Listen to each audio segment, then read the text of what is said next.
All right, so for Toncoin, we had a massive bull run for almost 100 days, and we gained more than 200%, which is crazy. And it was built on this upward trend line. And as you can see, the volume was gained compared to the previous. The gain was significant, and that shows the buying pressure was high. But when we created this supply zone here, we got rejected several times and the buying pressure were reduced. But now it seems like we kind of passed through this supply zone.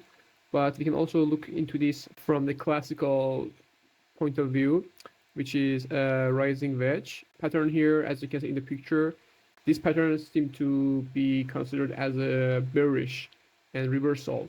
If you want to see from this aspect, we are likely to have this scenario, which is breaking through the downward, but now it seems that we kind of broke through from upward, but seems like it's kind of a fake breakout. Also, one of the important points about this pattern is that when it's forming, the volume visibly is decreased. As you can see, the volume, as since we created this pattern, was visibly decreased, and while we were going up, supposedly having more highs, but we lost the volume, and the volume was lower, which indicates that the buying pressure were reduced, and that's not good for the bullish momentum, and it's considered to be something negative to have. But we're going to analyze both scenarios.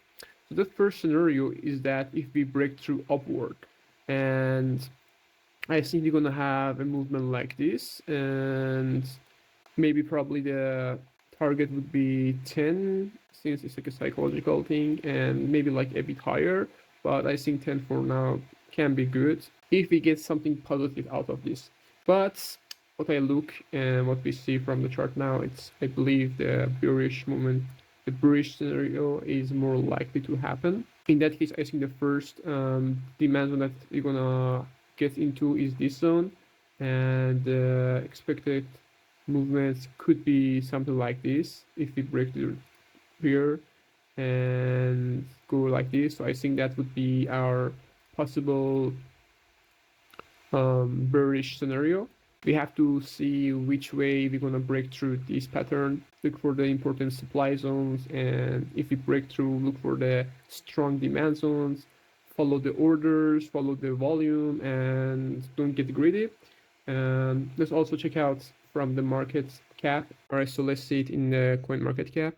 As you can see, Notcoin, which is on the Toncoin blockchain, is in the trending. So currently, Toncoin is in the hot topics of blockchain. So yeah, one of the things that might actually help to keep and sustain the bullish momentum is that. But don't forget that usually these things happen when they want to keep the buying pressure from the smaller traders and fill up the sell orders, because when you have a river of good news, you keep the small traders and the whole community probably happy and hopeful for the um, more pumps, and that's when things get out of hand, and we will have massive dumps and liquidated a lot, those big numbers. So keep that in mind. But let's see it in the rankings. Um, as you can see, Toncoin right now is the number 9 in the market cap ranking, which is crazy. And it's right now it's in top 10, so it's kind of a big deal. Here, the market cap wise, number 9 in ranking, the volume 17. Let's also check the news quickly. So yes, it's in the headlines a lot recently, and everyone is talking about it, especially after the Notcoin, and a lot of eyes are right now into Toncoin. So as I explained before, it can be a good thing and a bad thing at the same time. You just have to be careful and do not have a emotional attachment to a coin. One of the biggest mistakes traders do when they make a good profit out of a coin, they get kind of like emotional attachment to it. It happens, believe me, and they don't want to seem to believe or accept that a bull run can be over. So always have that in mind. It seems ridiculous, but it happens. But yeah, you can take whatever you want from this, that we have a lot of news, a lot of eyes on Toncoin, and it's up to you, and you have to decide for yourself and do your own research.